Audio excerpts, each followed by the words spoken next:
আসসালামু আলাইকুম প্রিয় দর্শক, চ্যানেল আই সংবাদে স্বাগত। আপনাদের সঙ্গে আছি আমি সামির হোসেন। বিস্তারিত সংবাদের শুরুতে জানিয়ে দিচ্ছি ফ্রেশ আটা ময়দা সুজি সংবাদ শিরোনামগুলো। 2025-এর শেষ থেকে 26-এর প্রথমার্ধের মধ্যে নির্বাচন হতে পারে বললেন প্রধান উপদেষ্টা। জাতীয় ঐক্যমত্য গঠনে কমিশন করার ঘোষণা।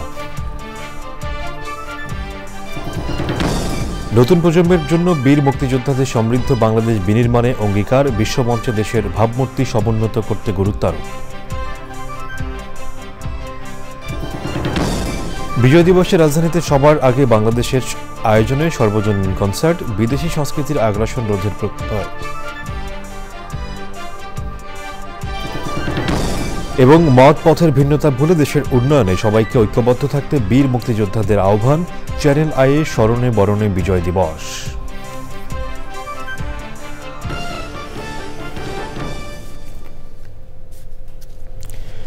সংবাদ শিরোনামগুলো জানাচ্ছিলাম। এখনকার সংবাদ আয়োজন একই সঙ্গে চ্যানেল আইয়ের ইউটিউব চ্যানেলে এবং চ্যানেল আইয়ের ওটিটি প্ল্যাটফর্ম আই স্ক্রিনে লাইভ স্ট্রিম হচ্ছে। প্রধান উপদেষ্টা অধ্যাপক মোহাম্মদ ইউনূস বলেছেন, 2025 সালের শেষের দিক থেকে 2026 সালের প্রথমার্ধের মধ্যে জাতীয় নির্বাচন হতে পারে। মহান বিজয় দিবসে জাতির উদ্দেশ্যে ভাষণে 6 সংস্কার কমিশনের চেয়ারম্যানকে নিয়ে জাতীয় ঐক্যমত্য গঠন কমিশন করার ঘোষণা দেন তিনি। প্রধান উপদেষ্টার নেতৃত্বে আগামী মাসে কাজ শুরু করবে কমিশন। অপপ্রচার রোধে দেশের প্রকৃত চিত্র বিশ্ববাসীর সামনে তুলে ধরতে গণমাধ্যম কর্মী সহ সবাইকে আহ্বান জানিয়েছেন প্রধান উপদেষ্টা। চকর মালিথার রিপোর্ট। ছাত্র জনতার অভ্যুত্থান পরবর্তী প্রথম মহান বিজয় দিবস উপলক্ষে জাতির উদ্দেশ্যে প্রধান উপদেষ্টার ভাষণ। দেশবাসীকে বিজয় দিবসের শুভেচ্ছা জানান তিনি। ছাত্র জনতা নতুন বাংলাদেশ গড়ার জন্য যে ঐক্য গড়ে তুলেছিল, সে ঐক্য এখনো পাথরের মতো মজবুত আছে। আমি দেশের গণমাধ্যম কর্মী ও জনগণের প্রতি আহ্বান জানাই, বিশ্বের কাছে দেশের প্রকৃত চিত্র তুলে ধরুন। অপপ্রচারের বিরুদ্ধে সত্যই হোক আমাদের হাতিয়ার। দেশের অর্থনীতির ভবিষ্যৎ নিয়ে অন্তর্বর্তী সরকার আস্থা অর্জনে সফল হয়েছে বলে জানান প্রধান উপদেষ্টা। ব্যাংকিং ব্যবস্থায় আস্থা এবং নিয়ম শৃঙ্খলা ফিরে আসছে। কোনো ব্যাংক বন্ধ করে দিতে হয়নি। ব্যাংক যত দুর্বলই হোক, তাকে টিকিয়ে রাখার ব্যবস্থা করা হয়েছে। এখন বাংলাদেশ ব্যাংকের বড় কাজ হলো পাচার করা টাকা দেশে ফিরিয়ে আনা। নির্বাচন কমিশন সংস্কার এবং জাতীয় নির্বাচনের সময় নিয়ে এই প্রথম সরাসরি কথা বলেন অধ্যাপক মোহাম্মদ ইউনূস। রাজনৈতিক ঐকমত্যের কারণে আমাদেরকে যদি অল্প কিছু সংস্কার করে ভোটার তালিকা নির্ভুলভাবে তৈরি করার ভিত্তিতে নির্বাচন সম্পন্ন করতে হয়, তাহলে 2025 সালের শেষের দিকে নির্বাচন অনুষ্ঠান হয়তো সম্ভব হবে। আর যদি এর সঙ্গে নির্বাচন প্রক্রিয়া এবং নির্বাচন সংস্কার কমিশনের সুপারিশের পরিপ্রেক্ষিতে এবং জাতীয় ঐকমত্যের ভিত্তিতে প্রত্যাশিত মাত্রার সংস্কার যোগ করি, তাহলে অন্তত আরও 6 মাস অতিরিক্ত সময় লাগতে পারে। মোটা দাগে বলা যায়, 2025 সালের শেষ দিক থেকে 2026 সালের প্রথমার্ধের মধ্যে নির্বাচনের সময় নির্ধারণ করা যায়। প্রথম পর্যায়ের 6টি সংস্কার কমিশনের চেয়ারম্যানদের নিয়ে নতুন একটি কমিশন গঠনের ঘোষণা দেওয়া হয় ভাষণে। আমার সাথে এই কমিশনের সহসভাপতির দায়িত্ব পালন করবেন অধ্যাপক আলী রিয়াজ। এই নতুন কমিশনের প্রথম কাজ হবে নির্বাচন অনুষ্ঠানের জন্য যে সমস্ত সিদ্ধান্ত জরুরি, সেই সমস্ত বিষয়ে তাড়াতাড়ি ঐকমত্য সৃষ্টি করা এবং সকলের সঙ্গে আলোচনা করে কোন সময় নির্বাচন অনুষ্ঠান করা যায় সেই ব্যাপারে পরামর্শ চূড়ান্ত করা। বিজয়ের মাসে দল মত জাতি ধর্ম বর্ণ নির্বিশেষে সবাইকে ঐক্যবদ্ধ থাকার আহ্বান জানান প্রধান উপদেষ্টা। প্রচারের বিষয়ে চকর মালিথা, চ্যানেল আই, ঢাকা। নতুন প্রজন্মের জন্য সমৃদ্ধ বাংলাদেশ বিনির্মাণের অঙ্গীকার করেছেন বীর মুক্তিযোদ্ধারা। রাজধানীতে ঢাকা জেলার বীর মুক্তিযোদ্ধাদের সম্মাননায় অংশ নিয়ে তারা বলেছেন, মুক্তিযুদ্ধের চেতনা ধারণ করে আগামীর সম্প্রীতির বাংলাদেশ গঠনে সব মহলকে এগিয়ে আসতে হবে। বিশ্বমঞ্চে দেশের ভাবমূর্তি সমুন্নত করতে গুরুত্ব আরোপ করেছেন তারা। আলিমাল রাজির রিপোর্ট। নাগরিক ও মানবিক মর্যাদার পাশাপাশি ন্যায্যতার দাবিতে ৭১-এর রণাঙ্গনে হানাদারের বুলেটের সামনে বুক চিতিয়ে দাঁড়িয়েছেন মুক্তিযোদ্ধারা। ৯ মাসের অজস্র ত্যাগ আর ৩০ লাখ শহীদের রক্তের বিনিময়ে বিশ্ব মানচিত্রে জন্ম নেয় স্বাধীন সার্বভৌম বাংলাদেশ। স্বাধীনতার ৫৩ বছর পেরিয়ে দেশ এগিয়ে যাচ্ছে অপ্রতিরোধ্য গতিতে। মহান বিজয় দিবসে ঢাকা জেলা প্রশাসনের উদ্যোগে জাতির সূর্য সন্তান বীর মুক্তিযোদ্ধাদের সম্মাননা ও আলোচনা।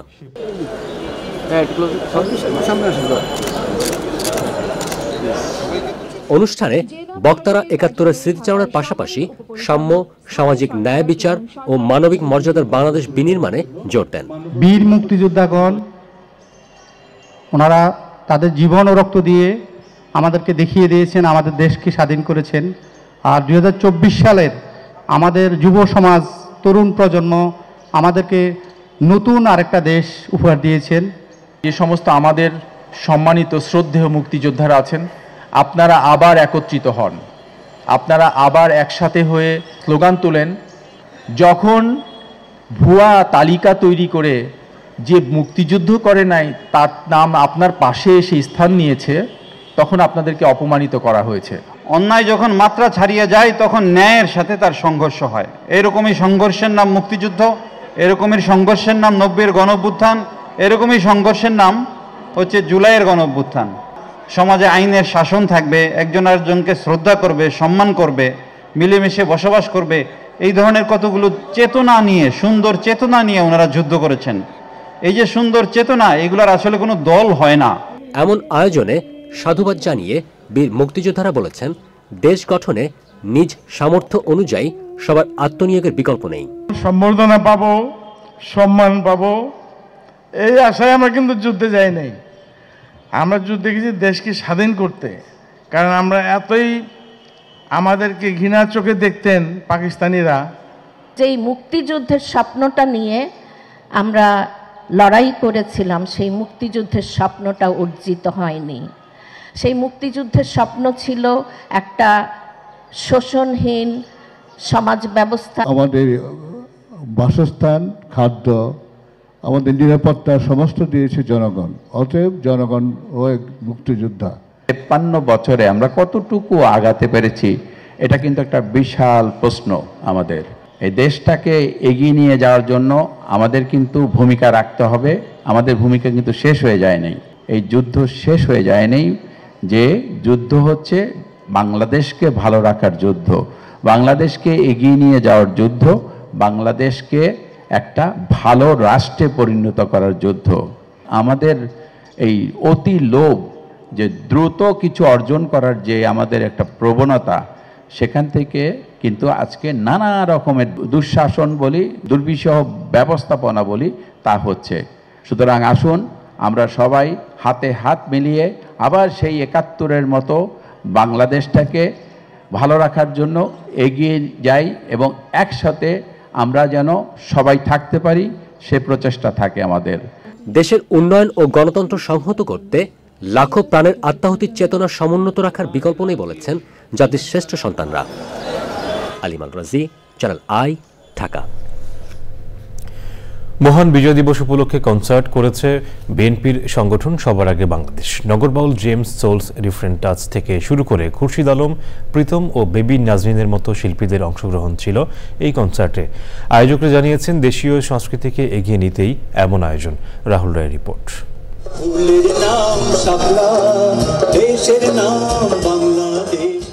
শুধুমাত্র বাংলাদেশের গান আর শিল্পীদের নিয়ে বিজয় দিবসের এই কনসার্টের আয়োজক সবার আগে বাংলাদেশ। রাজধানীর মানিক মিয়া এভিনিউয়ে খোলা আকাশের নিচে দর্শকরা মেতেছিল সুরের ছন্দে।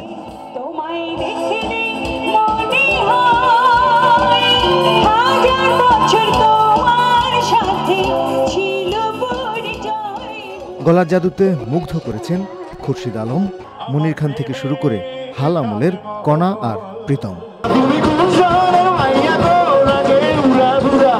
গ্রাম বাংলার গান নিয়ে এসেছিলেন বাউল শিল্পীরাও।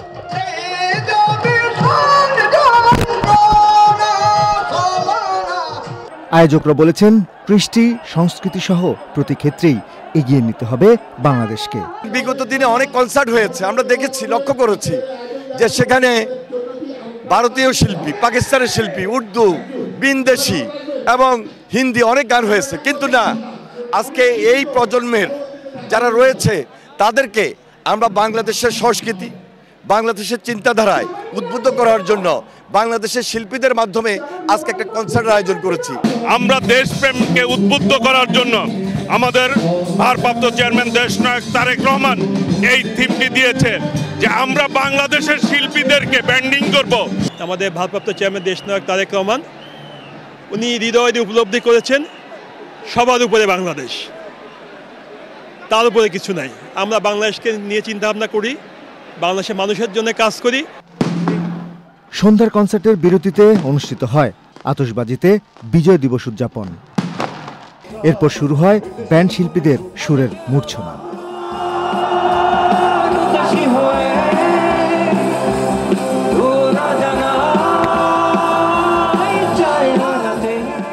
উপচে পড়া দর্শকদের গানের তৃষ্ণা মেটায় different touch, Shironamhin, arc R sols.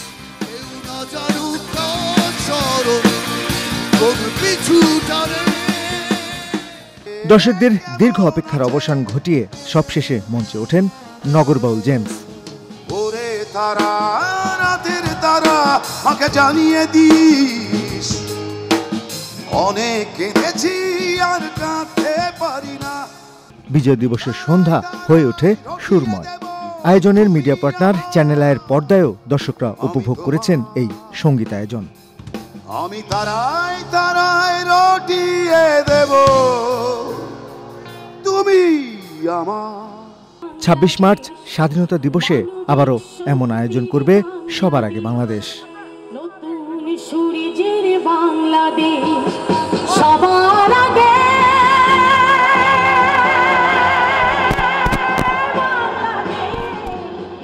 Rahul Roy, channel I, Dhaka. দর্শক, সম্পূর্ণ এই আয়োজনটি আপনারা দেখতে পারবেন শুধুমাত্র চ্যানেল আইয়ের পর্দায় ২৭ ডিসেম্বর শুক্রবার বিকেল ৪:২০। আয়োজনের সম্পূর্ণ কারিগরি সহায়তা ছিল ইমপ্রেস টেলিফিল্ম লিমিটেড। মত পথে যতই ভিন্নতা থাকুক, দেশের উন্নয়নে সবারই ঐক্যবদ্ধ থাকতে হবে, এমন মন্তব্য করে বীর মুক্তিযোদ্ধারা বলেছেন লাল সবুজের বাংলাদেশের জন্যই তাদের সব কর্ম, সব চিন্তা। মহান বিজয় দিবসে চ্যানেল আই আয়োজিত বিশেষ অনুষ্ঠান স্মরণে বরণে বিজয় দিবসে অংশ নেন বীর মুক্তিযোদ্ধাদের পাশাপাশি বিভিন্ন ক্ষেত্রে দেশ বরেণ্য ব্যক্তিত্বরা। মোস্তফা মল্লিকের রিপোর্ট। চ্যানেল আই প্রাঙ্গণে বিশেষ আয়োজন স্মরণে বরণে বিজয় দিবস। মূল অনুষ্ঠান সকাল 9:30টায় থাকলেও এরও বেশ আগে থেকেই আসতে থাকেন জাতির বীর সন্তান মুক্তিযোদ্ধারা।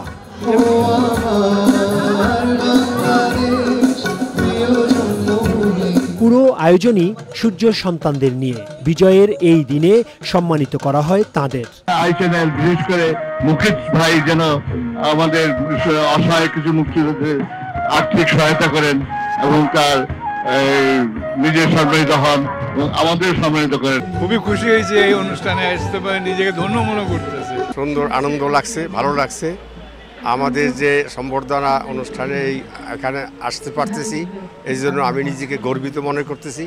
আমি অভিশাপ দিচ্ছি। আয়োজকরা বলছেন মুক্তিযোদ্ধাদের সম্মান জানাতে পেরেই তারা হয়েছেন সম্মানিত। ৭১ আমাদের সবই ছিল, তাই পেরেছিলাম আমরা দেশটাকে স্বাধীন করতে।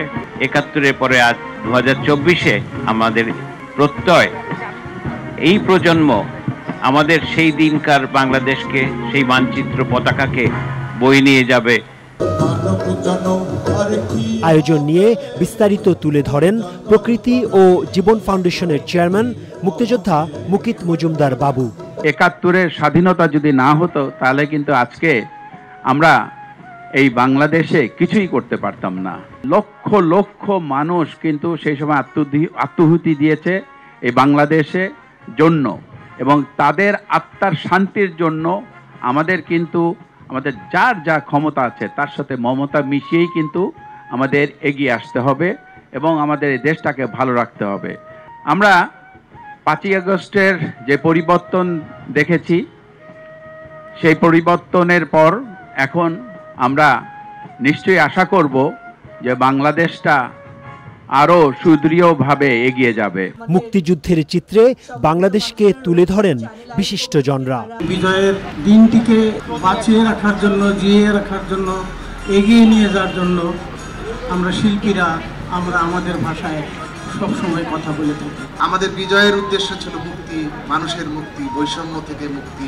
সেই মুক্তির এক নতুন সময়ে আমরা এখন অবস্থান করছি। প্রথমে শহীদদেরকে স্মরণ করছি, এখন আমরা যে পরিবেশে আছি 24 জুলাই এবং আগস্টের যে আত্মদান, তার মধ্য দিয়ে যে বৈষম্যহীন আমরা একটা সমাজ পাচ্ছি, সেই সমাজটা যাতে টেকসই থাকে।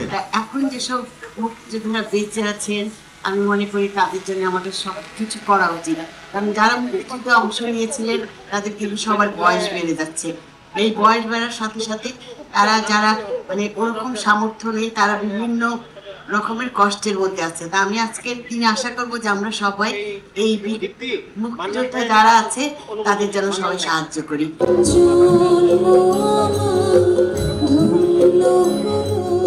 ৭১ সালে দেশের জন্য যারা যুদ্ধ করেছেন, প্রাণ দিয়েছেন, তাদের জন্যই এই মানচিত্র, তাদের জন্যই এই লাল সবুজের বাংলাদেশ।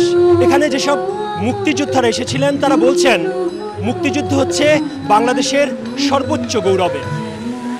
ঢাকার চ্যানেল আইয়ের চেতনা চত্বর থেকে মোস্তফা মল্লিক, চ্যানেল আই।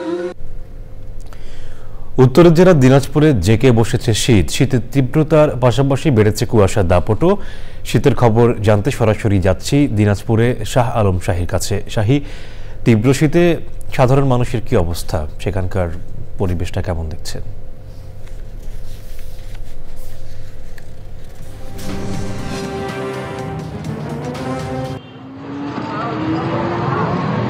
সামির, আমি আপনাকে শুনতে পাচ্ছি, আপনি যেমন বলছিলেন যে হিমালয়ের পাদদেশে অবস্থিত দিনাজপুর সহ উত্তরাঞ্চলে যেতে বসেছে শীত।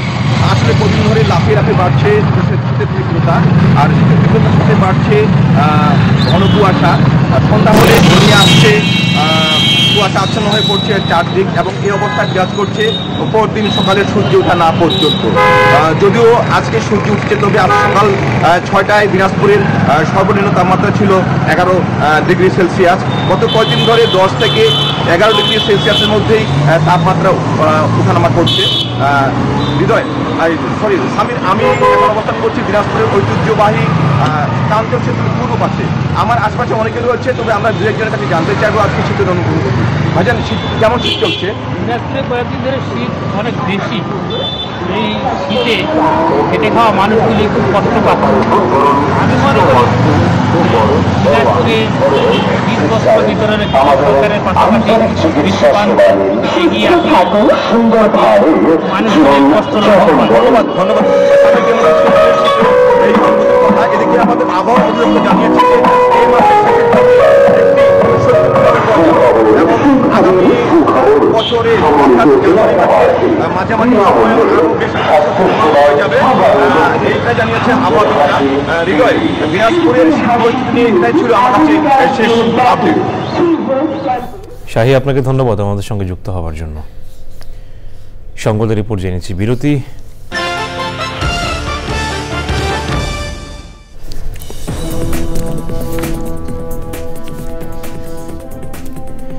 বিরতির পর আবার আমন্ত্রণ। বৈষম্য বিরোধী ছাত্র আন্দোলনে নেতৃত্বদানকারীদের প্রসঙ্গে বাংলাদেশ জাতীয় পার্টি বিজেপির চেয়ারম্যান আন্দালিব রহমান পার্থ বলেছেন, তাদের কথা শুনলে মনে হয় আগামী নির্বাচনের পরেও তারা ক্ষমতায় থাকবে। তিনি আরো বলেন, কোনো দলকে ক্ষমতায় আনতে নির্বাচনকে বিলম্বিত করা যাবে না। ওবায়দুল রশিদের রিপোর্ট। মহান বিজয় দিবস উপলক্ষে বাংলাদেশ জাতীয় পার্টি বিজেপির বিজয় র্যালি। র্যালিটি বনানী থেকে শুরু হয়ে গুলশান 2-এ এসে শেষ হয়। র্যালি শেষে বিজেপির চেয়ারম্যান আন্দালিব রহমান পার্থ তার বক্তব্যে উপদেষ্টাদের সমালোচনা করেন। সরকার নামানো আর সরকার চালানো এক কথা না ভাইয়েরা, তোমাদের মনে রাখতে হবে, তোমরা হয়তো 10 বলে 20 রান করেছ, কিন্তু 180 রান বাংলাদেশের মানুষ করেছে 17 বছর। তোমাদের এই অশ্রদ্ধা, তোমাদের এই কথা বলার ধরন দেখে আমার তোমাদের মনে হয় যে তোমাদের মধ্যে ইচ্ছা আশা আকাঙ্ক্ষা জেগেছে যে তোমরা নির্বাচনে করে এই সরকারে থাকবে, আমার কোনো অসুবিধা নাই, তোমরা দল করো, তোমরা নির্বাচন করো, কিন্তু কোন দলকে ক্ষমতায় আনার জন্য নির্বাচনকে কোনোভাবে বিলম্বিত করা যাবে না। অর্থনীতি এবং রাজনীতি এক নয় উল্লেখ করে সরকারকে সাধারণ মানুষের কথা চিন্তা করতে বলেন আন্দালিব রহমান পার্থ। বাংলাদেশের মানুষ 17 বছর ভোট দেয় নাই, আমরা জনগণের কথা বলি, তোমরা যদি কোনোভাবেও এই সরকারকে প্রভাবিত করার চেষ্টা করো নির্বাচন বিলম্বিত করার জন্য, তাহলে মনে রাখতে হবে যে তোমরা সাধারণ মানুষের বিরুদ্ধে অবস্থান করছো। আর সাধারণ মানুষের বিরুদ্ধে অবস্থান করলে আমার ভাইয়ের একটা কথা পরিষ্কার, শেখ হাসিনা বা আওয়ামী লীগ সরকারের কিন্তু 17 বছরের মাথা খারাপ হয়ে গেছে, তোমাদের মাথা খারাপ হতে 17 মিনিট সময় লাগবে না ভাই। ভালো মানুষদের রাজনীতিতে আসার আহ্বান জানিয়ে পার্থ বলেন, ভালো মানুষ রাজনীতিতে না আসলে কোনো সংস্কারই কাজ হবে না। Obaidul Rashid, channel I, Dhaka. গাজার উত্তরে বেইত লাহিয়া এলাকায় ইসরায়েলি হামলায় 2 ফিলিস্তিনি নিহত হয়েছে, আহত হয়েছেন বেশ কয়েকজন। এছাড়া গাজার উত্তরাঞ্চলে কামাল আদওয়ান হাসপাতালের আইসিইউতে ইসরায়েলি বাহিনী গুলি চালিয়েছে বলে জানিয়েছেন হাসপাতালটির পরিচালক। ইসরায়েলি সৈন্যরা হাসপাতালের জেনারেটর লক্ষ্য করে গুলি চালায় বলে জানান তিনি। আয়ারল্যান্ড সরকারের নীতির সমালোচনা করে দেশটিতে ইসরায়েলি দূতাবাস বন্ধের ঘোষণা দিয়েছেন নেতানিয়াহু সরকার। তবে আয়ারল্যান্ড সরকার ইসরায়েলের অভিযোগ অস্বীকার করে জানিয়েছে তারা মানবাধিকার এবং আন্তর্জাতিক আইনের পক্ষে অবস্থান নিয়েছে। গাজায় ইসরায়েলি আগ্রাসনের বিরুদ্ধে অবস্থান নিয়ে আয়ারল্যান্ড ফিলিস্তিন রাষ্ট্রেরও স্বীকৃতি দিয়েছে। এবারে নিটল টাটা কৃষি সংবাদ।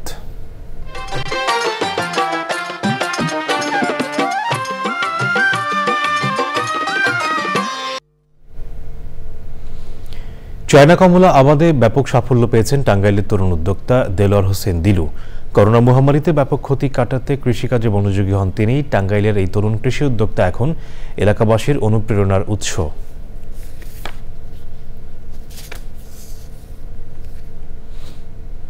এবারে প্রকৃতি সংবাদ।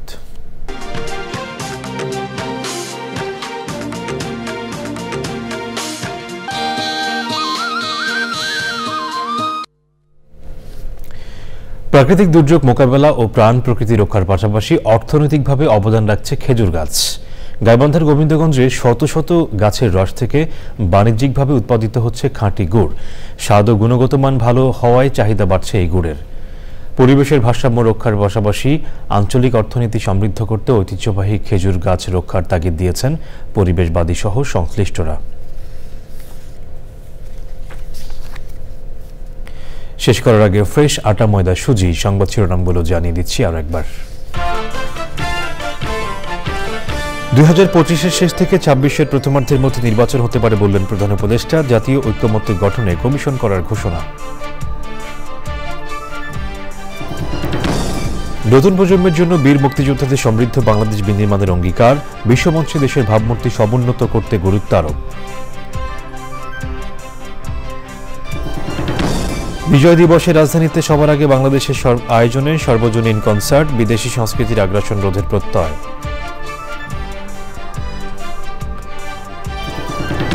এবং মত পথের ভিন্নতা ভুলে দেশের উন্নয়নে সবাইকে ঐক্যবদ্ধ থাকতে বীর মুক্তিযোদ্ধাদের আহ্বান।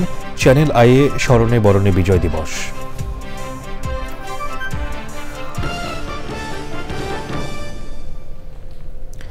দর্শক, চ্যানেল আইয়ের সর্বশেষ সংবাদ জানতে ভিজিট করুন channelionline.com-এ। যুক্ত থাকুন আমাদের সোশ্যাল মিডিয়া প্ল্যাটফর্মগুলোর সাথে। এতক্ষণ সাথে থাকার জন্য ধন্যবাদ সবাইকে।